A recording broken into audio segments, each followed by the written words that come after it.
திருமாவளவன் அவர்களே சொல்லியிருக்காரு. ஏழை மக்கள், பிற்படுத்தப்பட்ட தலித் சமுதாய மக்களுக்காக, அந்த ஒடுக்கப்பட்ட சமுதாயத்தை சேர்ந்த மக்களுக்காக, அவங்களுடைய நலனுக்காக தான் இந்த கட்சி எங்கேயுமே இறங்கி போராடுவோம்னு சொன்னாங்க. வந்தாரு, இறங்குனாரு. ஆனா போராட்டம்ங்கிறது அங்க இல்லையே. பேரளவுக்கு மட்டுமே உதற்சாயம் பூசிட்டு போன மாதிரி எல்லாம் இருந்தது. மட்டும் தான் போராடணும். அப்ப அப்படி ஒத்துக்கிறீங்களா நீங்க? ஆணவ படுகொலையில கோட்பாடு இருந்ததுனாலதான் நாங்க போராடவில்லையா? போராடலாம் சொல்றீங்களா? போராடுனீங்க இல்லைன்னு சொல்ல, பேரளவுக்கு மட்டும்தான். இப்ப பஸ்ஸை கொளுத்த சொல்றீங்களா? பஸ்ஸை கொளுத்திடுவோமா? ட்ரெயினை எரிச்சிருவோமா? அது உங்களோட பாடு சார். நாங்க நீட் சம்பந்தப்பட்ட அந்த விலக்கு பத்தின எல்லா விஷயங்களும் கேட்டு நீட்டுக்கு வந்து விலக்கு நாங்க வாங்கிடுவோம்னு சொன்னாங்க. அது இன்னும் அதுக்கு வாங்கவே இல்லையே. அதானுங்க உங்களுடைய கேள்வி. நாங்களும் கேட்டோம் எத்தனை அனிதாக்களை பலி கொடுத்தா இதுக்கு விலக்கு இந்த கேள்வியை நீங்க எடப்பாட்ட கேட்டீங்களா? Q7 நேயர்களுக்கு வணக்கம். CM 2026 இந்த ஒரு சிறப்பு நேர்காணல்ல இன்னைக்கு நம்ம கிட்ட பேச வந்திருக்கிறது யாரு அப்படின்னு பாத்தீங்கன்னா, விடுதலை சிறுத்தைகள் கட்சியின் மாநில மேலிட பொறுப்பாளரும் வழக்கறிஞருமான திரு அகமது சாஹிப் அவர்கள். வணக்கம் சார். வணக்கம். நல்லா இருக்கீங்களா? நல்லா. ஆணவ படுகொலை அப்படிங்கிறது ஒரு பெரிய பேசும் பொருள். இப்போ அதுல பாத்தீங்கன்னா விசிக அவருடைய இந்த கட்சியினுடைய நோக்கமே என்ன சொன்னாங்க? ஆரம்ப காலகட்டத்துல கட்சியினுடைய நிறுவனரே வந்து சொல்லியிருக்கிறாரு. திரு தொல் திருமாவளவன் அவர்களே சொல்லியிருக்காரு. ஏழை மக்கள், பிற்படுத்தப்பட்ட தலித் சமுதாய மக்களுக்காக, அந்த ஒடுக்கப்பட்ட சமுதாயத்தை சேர்ந்த மக்களுக்காக, அவங்களுடைய நலனுக்காக தான் இந்த கட்சி எங்கேயுமே இறங்கி போராடுவோம்னு சொன்னாங்க. வந்தாரு, இறங்குனாரு. ஆனா போராட்டம்ங்கிறது அங்க இல்லையே. பேரளவுக்கு மட்டுமே உதற்சாயம் பூசிட்டு போன மாதிரி எல்லாம் இருந்தது.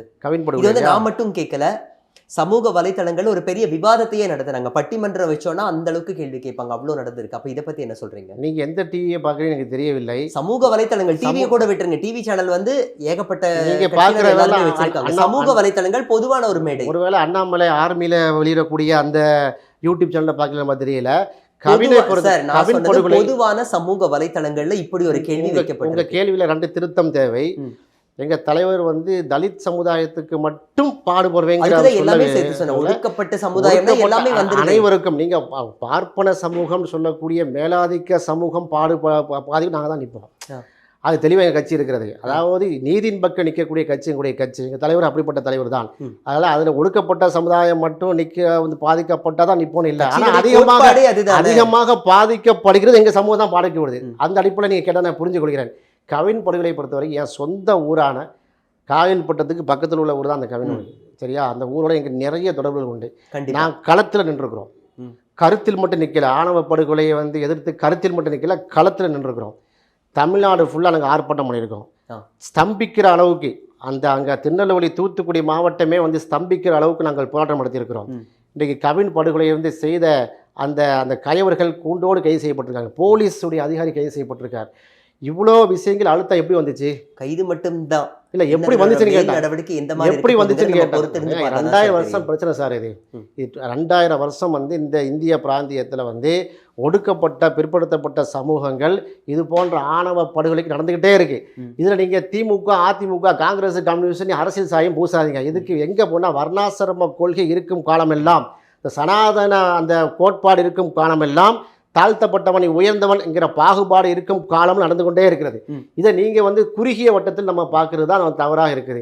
சரி, இந்த ஓனர்ஷிப்பை மட்டும் எங்ககிட்ட மட்டும் விசிக்கா மட்டும் தான் போடணும். அப்போ அப்படி ஒத்துக்கிறீங்களா? நீங்கள் ஆணவ படுகொலையில கோட்பாடு இருந்ததுனாலதான் நாங்கள் போராடவில்லையா? போராடலாம் சொல்றீங்களா? போராடுனீங்க இல்லைன்னு சொல்ல, பேரளவுக்கு மட்டும்தான். இப்போ அவ்வளோ எதுக்கு சார்? சென்னையில கூட தூய்மை பணியாளர்கள் வந்து போராட்டம் நடத்தினாங்க. அவங்களுடைய கோரிக்கைகளை போராட்டம் எப்படி தொல் திருமாவளவன் அவர்கள் எங்க போனார்? ஏன் முறையா இறங்கி போராட்டம் உங்களுடைய பேருக்கு வந்துட்டு அவரு அட்டெண்டன்ஸ் மட்டும் போட்டு போயிருக்காங்கன்னு சொல்லப்படுது. அவனுடைய உடலை வாங்கியதிலிருந்து, அந்த குடும்பத்திற்கு வந்து ஆறுதலா இருந்ததுலேருந்து, முதலமைச்சர்கிட்ட கூட்டிட்டு போய் நாங்கள் டிமாண்ட் வைத்ததிலிருந்து அனைத்திலும் நாங்கள் நின்றுக்கிறோம். நீங்கள் பேரளவுக்கு போராடுகிறீர்கள் என்று சொல்றதா இருந்தா அப்ப நீங்க போராட்டம் என்றா நீங்க என்ன நினைச்சீங்க? பஸ்ஸை கொளுத்த சொல்றீங்களா? பஸ்ஸை கொளுத்திடுவோமா? ட்ரெயினை எரிச்சிருவோமா? அது உங்களோட பாடு சார். நாங்க அப்படி சொல்றீங்களா? எங்க பாலிசி என்னங்கிறத சொல்லியிருக்கோம். நாங்கள் அழகான முறையில் ஒன்றிய அரசுக்கும் சரி, மாநில அரசுக்கும் சரி நாங்கள் கோரிக்கை வைத்திருக்கிறோம். பார்லிமெண்ட்லையும் பேசியிருக்கோம், சட்டசபையிலையும் பேசியிருக்கோம். முதலமைச்சர் ஸ்டாலினை பார்த்து என்ன செய்வோம், பெட்டிஷன் கொடுத்துருக்கோம். பாதிக்கப்பட்ட கவின் குடும்பத்தோடு சென்றிருக்கிறோம். அந்த குடும்பத்துக்கு வந்து ஆறுதலாக நின்றிருக்கிறோம். அந்த குடும்பத்திற்காக வழக்காடி கொண்டிருக்கிறோம். எல்லாமே நாங்கள் செஞ்சுருக்கோம். அந்த கவினுடைய உடலை வாங்கி அடக்கம் செய்கிற அளவுக்கு எங்களுடைய மாநில நிர்வாகம் சுற்றி நாங்கள் நின்றோம். பார்க்க முடிஞ்சது. அப்போ நீங்க பேரளவுக்கு போராட்டம் சொல்றீங்க. பார்க்க முடிஞ்சது. அப்ப எப்படி போறாங்க? அதுலயே அதிதீவிரம். அதே மாதிரி நீங்க இந்த கவின் படுகொலை மட்டும் சொல்லல, எத்தனையோ இதுக்கு முன்னாடி எத்தனையோ ஆணவ படுகொலை எல்லா இடத்துலயும் நடந்திருக்கு. தமிழ்நாடு முழுக்க பரவலா நடந்திருக்கு. கடைசி ஒரு முற்றுப்புள்ளி வைக்கிறதுக்காக ஒரு அதிதீவிரமான நடவடிக்கை தேவைன்னு ஏன் கேட்கல? எனக்கு அதுதான் கேள்வி. நாங்க கேட்கலையா? அப்படி கேட்கல. நான் வாயளவுல மட்டும் கேட்டிருக்கீங்க. ஏன் எப்படி வாயாளர்ல கேட்க முடியும்? விட கிடைச்சிருந்திருக்கும்ல. ஆணவ படுகொலைக்கு எதிராக சிறப்பு சட்டம் நிறைவேற்றப்பட வேண்டும்னு சொல்லி கிட்டத்தட்ட 17 வந்து ஆர்ப்பாட்டம் நான் நடத்தியிருக்கேன். ஏன் தலைமையில் நான் மேட பொறுப்பாளராக சென்று கிட்டத்தட்ட சவுத்தில் பார்த்தீங்கன்னா 17 ஆர்ப்பாட்டத்தில் வீட்டுக்கே செல்லாமல் தொண்டை தண்ணி வைக்க கத்திருக்கோம். கடும் நெருக்கடிகளை கொடுத்துருக்கோம். எந்த அளவுக்கு எங்கள் தோழர்கள்லாம் பேசினாங்கன்னா, நாங்கள் இந்த கூட்டணியில் இருக்க வேண்டுமா வேண்டாமா என்பதை இது முடிவு செய்யுங்கிற அளவுக்கு எங்களுடைய பொறுப்பாளர்கள் பேசியிருக்காங்க. கடுமையான வார்த்தையை பேசியிருக்காங்க. அப்படிப்பட்ட கட்சி இவ்வளவு போராட்ட காலத்தில் இருக்கக்கூடிய எங்களை பார்த்து நீங்க பேரளவுக்கு நீங்க போறீங்க. அதான் காயப்படுத்துறது. துப்புரவுத்துறையா வந்துடுறாங்க. துப்புரவுத்துறையாக்கு என்ன செஞ்சீங்கன்னு கேட்குறீங்க. துப்புரவு தொழிலாளிக்கு நீங்க சென்னையில் நடந்த மேட்ரு உங்களுக்கு தெரியாதா? எங்களுடைய பொதுச் செயலாளர் அண்ணன் சிந்தன் செல்வன் அவங்க அந்த துப்புரவு தொழிலாளர் வந்து போராட்ட காலத்தில் வந்து அவங்க உட்கார்றாங்க. 1 மணி நேரத்தில் ஸ்பாட்டுக்கு போயிட்டாரு. வீடியோ டிவியில் பார்த்தீங்களா இல்லையா? நியூஸ் சேனலில் பார்த்தோம். அதில் போயிட்டு அடுத்த 1 மணி நேரத்தில் எங்கே போகிற சட்டசபையில் போய் நினைச்சிட்டாரு. அவர் வந்து அவர் தன்னுடைய உரிமை குரலை எழுப்புறாரு.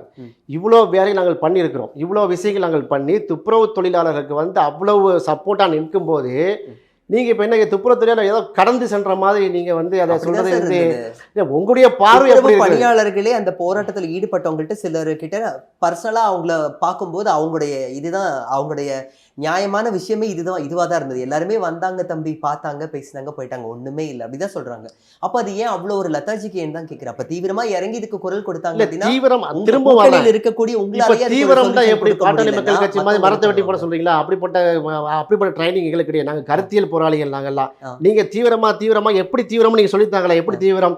அங்கே வந்து பாஜக காரங்க வந்து தீவிரமாக போராடுறாங்களே, நார்த்லாம் அடிச்சு நொறுக்குறாங்க, தீயலி வைக்க, அப்படிப்பட்ட போராட்டத்தை அப்படி வேண்டாம். அந்த வன்மத்துக்கு எப்படிப்பட்ட தீவிரம் நீங்க சொல்லித்தாங்க போர்னு நீங்க சொல்றீங்க. அப்ப இதுக்கப்புறம் எப்படி தீர்மானம்? வெறுமனே வாய் வார்த்தையில பேசிக்கிட்டே இருந்தா போதுமா சார்? அப்ப இது வந்து பேசினா பேசிக்கிட்டே இருக்கலாம். நானும் கூட தான் பேசுவேன். துப்புரவு தொழிலாளருக்கு வந்து எந்த அளவுக்கு சொன்னோம்னா, ஒரு ஸ்டெப்பு நாங்க எங்க தலைவர் கீழே இறங்கி சொல்றாரு, துப்புரவு தொழிலாளர்களை அரசு ஊழியர்களாக வந்து என்ன செய்யக்கூடாது, அந்த மலத்தை மனிதர் கரங்களால் அள்ளக்கூடிய அந்த பணிக்கு அவங்க இருக்கக்கூடாது.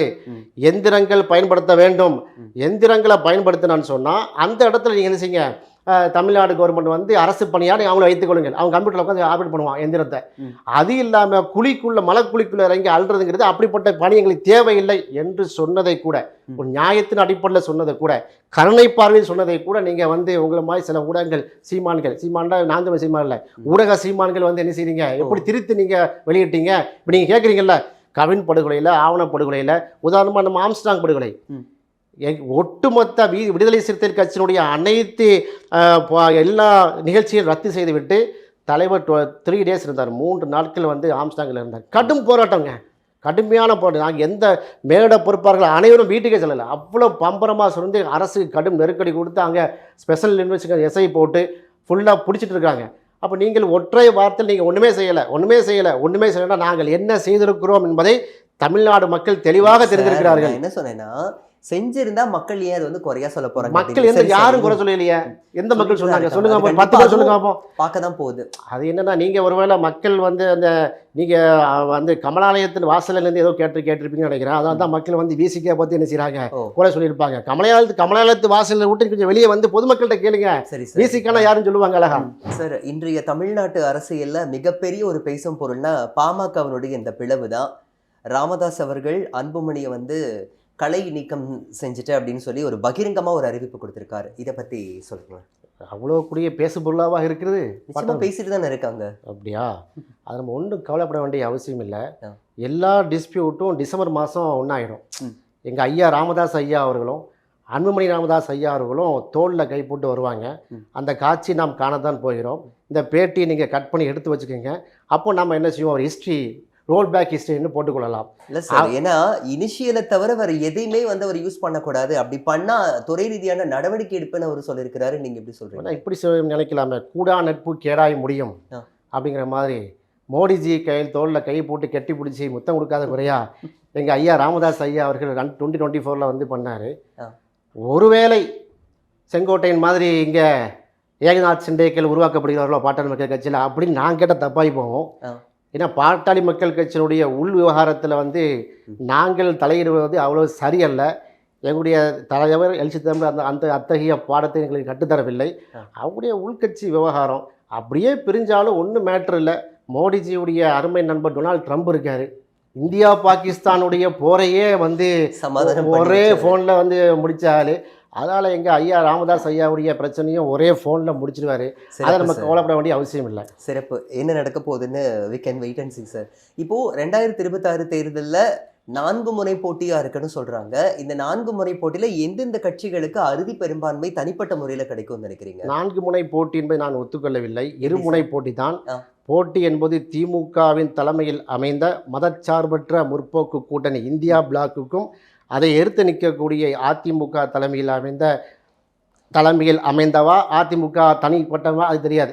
திமுக அதிமுக தான் போட்டியே தவிர மூன்றாவது அணியெல்லாம் எடுபட்டதாக சரித்திரம் இல்லை. தாவேகாவினுடைய தலைவர் விஜய் வந்து சொல்லிட்டு இருக்காரு, திமுக வந்து எடுத்து சாப்பிட போறதே தாவேகா தான். தாவேகாவை பார்த்தாலே திமுக வந்து பயங்கரமா அதிருதுன்னு சொல்லிட்டு அவர் வந்து அவருடைய மாநாட்டில் எல்லாம் பேசிட்டு இருக்காரு. அதை ஜனநாயகன்ற படம் வருது இல்லை, அதில் அதிலும் பாருங்களேன். ஜனநாயக படத்துல அதில் ஒரு களத்தில் அதிராத அடுத்து வரக்கூடிய திரைப்படத்தில் அதில் வைப்பார். நாம எல்லாம் சேர்ந்து பார்த்து விசில் அடிச்சிருவோம். அவ்வளோதானே மேட்ரு. Okay sir. எனக்கு என்னன்னா இது நாள் வரைக்கும் பார்த்தீங்கன்னா ஃபர்ஸ்டெல்லாம் அவரோட கட்சி மாநாடு கூட்டம் நடத்தும் போதெல்லாம் விஜய் என்ன சொன்னாருன்னா, முத்துவேல் கருணாநிதி ஸ்டாலின் அவர்களே அப்படின்னு சொல்லிட்டு கம்பீரமாக முழு பேரையும் சொல்லிட்டு இருந்தவர். திடீர்னு ஸ்டாலின் அங்கிள் மதுரையில் நடந்த மாநாட்டில் வந்து சொல்லியிருந்தாரு. அப்போது ஒருவேளை ஸ்டாலின் மேலே இருந்த பயத்தில் ஆரம்ப கட்டத்தில் அந்த முழு பெயரை வந்து மரியாதையோட அவர் சொல்லி பேசினாரா அப்படிங்கிற ஒரு கேள்வி இந்த இடத்துக்கு வருது.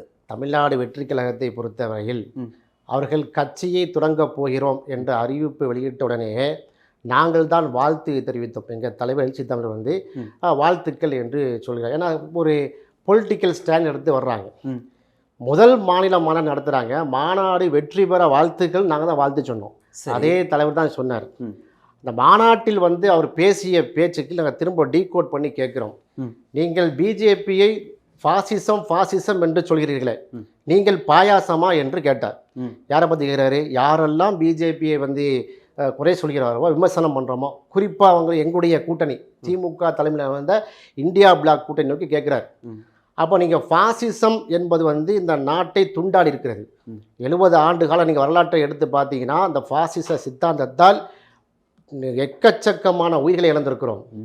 இந்தியாவுடைய டெமோக்ராட்டிக் ஸ்டேட் அப்படிங்கிறதே வந்து கேள்விக்குறியாக்கப்பட்டிருக்கிறது. அந்த ஃபாசிச சித்தாந்தத்துடைய RSS சித்தாந்தத்தை ஊறிய ஒரு கட்சி பொலிட்டிக்கல் அமைப்பு பாஜக தலைமைப்பிடத்தில் இருக்கிறது. அதை நோக்கி நாங்கள் வந்து விமர்சனம் செய்கிறோம் என்று சொன்னால் எங்கள் விமர்சனத்தில் உண்மை இருக்கா பொய் இருக்கான்னு டீகோட் பண்ணணும். எங்கள் விமர்சனத்தில் இது தப்பாக விமர்சனம் பண்ணுறீங்க அப்படின்னு சொல்லணும். முதல்ல நீங்கள் பாசிசம் அவர்கள் பாசிசம் என்று சொன்னால் நீங்கள் பாயாசமா என்று கேட்டால் பாசிசம் அப்படிங்கிற ஒரு பயங்கரவாதத்தையும் பாயாசமாக வந்து எப்படி சித்தரித்தீர்கள் திருப்பி மடக்கி நம்ம கேட்கிறோம். கேட்டால் தோழர் விஜய்கிட்ட இருந்து சரியான பதில் இல்லை. அதற்கு பதிலாக என்ன சொல்கிறார்கள்? டைலாக் யாரும் கொடுத்துருக்க மாட்டாங்கன்னு நினைக்கிறேன் சார். அது எனக்கு தெரியவில்லை. இந்த மாதிரி ரகசியங்கள்லாம் அவங்களுக்கு தான் தெரியுது. ஒருவேளை கியூஸ் அவனுக்கு எதுவும் அண்டர் கிரவுண்ட் அடின்னு இருக்கே எனக்கு தெரியலை. இருந்தால் அதையும் சேர்த்து நீங்கள் சொல்லிடுங்க. இதில் எந்த பிரச்சனை ஆரம்பம்? நாங்கள் வந்து தாவேக்காவை அரசியல் ரீதியாக நாங்கள் வந்து விமர்சிக்க வேண்டிய அவசியம் எங்களுக்கு இல்லை. புதுசாக வளர்ந்து வர்றாங்க, அவங்க நிரூபிக்கிட்டோம். ரெண்டாவது என்ன சொல்கிறாங்க? அரசியலில் பங்கு, ஆட்சியிலும் பங்கு, அதிகாரத்திலும் பங்கு என்று சொல்கிறார்கள். குறிப்பாக எங்களை தலைவரை நோக்கியே வந்து விமர்சனங்களை வைக்கிறார்கள் பொது தலையில். நாங்கள் என்ன கேட்குறோம்? எங்களுக்கு பங்கு தருவது இருக்கட்டும், உங்கள் பங்கு என்ன? முதல்ல உங்களுடைய பங்கு என்ன? 234 தொகுதியிலும் 10,000 ஓட்டு நீங்கள் வாங்கினீங்கன்னா 23,40,000 வாக்குகள். ஒரு 5.5 கோடி வாக்குகள் வந்து பதிவு செய்யணும்னு வைங்களேன், ஒரு 4 to 5% தான் எடுக்க முடியும் சார். ஒரு 10,000 20,000 வச்சுக்கோங்க சார். 20,000 வாக்குகள் எடுக்கிறாங்க. 50 lakhs குறைய தான் என்ன செய்யும் அந்த வாக்குகள் பதிவாகுது. 20,000 வாக்குகள் ஒரு தொகுதியில் வாங்கக்கூடிய அளவுக்கு தாவேக்காவுக்கு கட்டமைப்பு இருக்கா என்பதை நான் வந்து இந்த பார்வையாளர்கிட்ட நான் விட்டுடுறேன். 20,000 ஓட்டு வாங்கினா கூட நீங்கள் 10% என்ன செய்ய முடியாது, நீங்கள் எடுக்க முடியாது. 8 to 9% தான் வரும் சார். 10% வச்சுக்கோங்க. ஒரு தொகுதியில் சட்டமன்ற தொகுதியில் வந்து வெற்றி பெறுவேன் ஆனால் 2.25 லட்சம் ஓட்டு வந்து பதிவாகுதுன்னு சொன்னால் குறைஞ்சது ஒரு 85,000 நீங்கள் கிராஸ் பண்ணணும். நீங்கள் ஆட்சியிலும் பங்கு அதிகாரத்திலும் பங்கு எங்களுக்கு தர்றான்னு வச்சுக்கிறீங்க. நீங்கள் வந்து ஒரு தொகுதியிலேயே நீங்கள் அப்படி ஒரு கிராஸ் செக் பண்ணி பார்த்துருக்கீங்களா? குறிப்பாக நான் சவுத்தில் சொல்கிறேன் கேளுங்க, ஒவ்வொரு தொகுதியாக நான் சொல்கிறேன். கன்னியாகுமரி, தென்காசி, திருநெல்வேலி, விருதுநகர், கோயில்பட்டி, இந்த தூத்துக்குடி, இந்த மாவட்டங்களில் சட்டமன்றம் 36 தொகுதி இருக்குது. 36 தொகுதிகளில் தாவேக்காவுடைய கட்டமைப்பு என்ன எங்களுக்கு தெரியும் என்னன்னு. மதுரைக்கு கிழக்கில் 56 தொகுதி இருக்கிறது. நான் ஏன் சவுத்தை சொல்கிறேன்னா, சவுத்தில் அதிகமான ரசிகர்கள் இருக்காங்க விஜய்க்கு. அந்த கட்டமைப்பு என்னன்ட்டு ஒவ்வொரு பூத் பை பூத்தாக நாங்கள் எடுத்துருக்குறோம். நாங்கள் வந்து அவர்களை வந்து குறைச்சி மதிப்பிடவில்லை. ஆனால் நாங்கள் ஆட்சியை பிடிப்போம் என்று சொல்ல அளவுக்கு நீங்கள் வளரலையே. மக்கள் மத்தியில் நீங்கள் ஆட்சியை பிடிப்போம் என்று சொன்னால் நீங்கள் குறைஞ்சது ஒரு 40% வரணும். இல்லை சார், இப்போ நீங்களே சொன்னீங்க தென் மாவட்டங்களில் விஜய்க்கு அதிகப்படியான ரசிகர்கள் இருக்காங்க. அவங்களுடைய ரசிகர்கள் ஓட்டு போட்டாலே அப்போது வட தமிழகத்தில் எப்படியோ தென் தமிழகத்தில் அவருக்கான வெற்றி வாய்ப்புகள் இருக்குங்கிறத நீங்களே சொல்லாமல் சொல்கிறீங்க. தென் தமிழகத்தில் எப்படி வெற்றி வாய்ப்பு இருக்குன்னா, அதான் மெர்சல் படம் மாதிரி இருக்கும். மெர்சல் படத்தில், கத்தி படத்தில் அப்படி ரசிச்சுட்டு போவாங்க தவிர ஓட்டு போடணுமே பசங்க. பசங்க மட்டும்தான் இருக்கிறாங்க. அதில் கூட சில முகாமுக்கு நாங்கள் செல்கிறோம்.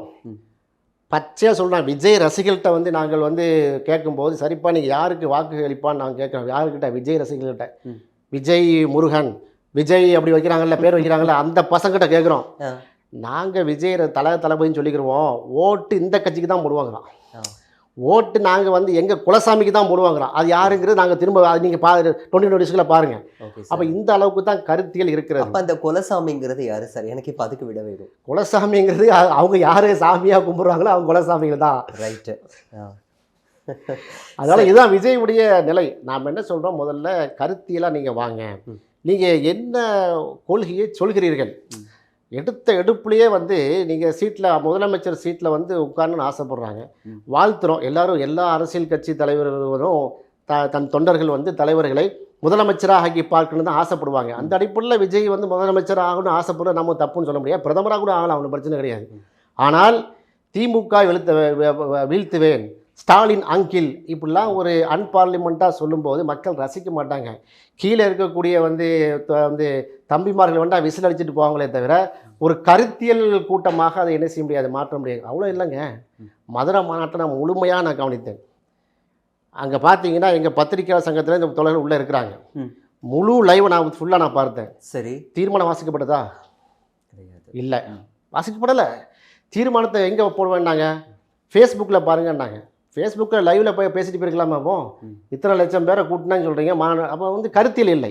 சரி, கொள்கைகள் பற்றி எதுவுமே அலசி ஆராயப்படலை, ஒரு தீர்வு காணப்படலைங்கிறது ஒரு பெரிய ஒரு கோரிக்கையாக இருந்துட்டு இருக்கு ஒட்டுமொத்த வாக்காளர்கள் கிட்டையும். அப்போது இதை வந்து சொன்னாதான் அவர் வந்து அரசியல் கட்சி தலைவர் அப்படிங்கிறத என்னங்க. ஒரு மாநாட்டை போகிறதா இருந்தால் முதல்ல மாநாட்டில் எங்களுடைய கொள்கை பிரகடனம் என்ன சொல்லணும்.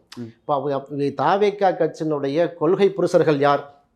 அஞ்சலை அம்மாள் போட்டிருக்கிறீங்க, அதுபோல் பெரியாரை வைத்திருக்கிறீர்கள், புரட்சியாளர் அம்பேத்கரை வைத்திருக்கிறீர்கள். இப்படிப்பட்ட அவதார புருஷர்களை நீங்கள் வைத்திருக்கிறீங்க. Very good. ஆனால் எங்களுக்கு சொல்லிட்டீங்க ஃபஸ்ட்டு மாநாட்டில் இவங்கெல்லாம் வைத்திருக்காங்க. ரெண்டாவது மாநாட்டில் வந்து நீங்கள் எம்ஜிஆரையும் அண்ணாவையும் ஏன் கையில் தூக்குறீங்க? அவங்களுக்கு ஒரு ரோல் மாடலா அவங்க இருக்காங்க, அவங்கள பேஸ் பண்ணி நாங்க வரோம், அவங்க சிம்பாலிக்கலா வச்சிருக்கோம். புரியுதா? அப்ப திராவிட அவதார புருஷனுக்கு தான் தேவைப்படுது உங்களுக்கு. நீங்க என்னதான் திமுகவையும் அதிமுக நீங்க அடிச்சாலும் அண்ணா இல்லாம எம்ஜிஆர் இல்லாம என்ன செய்ய முடியாது, நீங்க வந்து அரசியல் பண்ண முடியாது நிலைமைக்கு வந்துட்டீங்க பத்திலா. அப்போ ஒரு மாநாட்டிலேருந்து இன்னொரு மாநாட்டுடைய அந்த 7-8 மாச இடைவெளியில் இவ்வளோ மாற்றம் உங்களிடம்.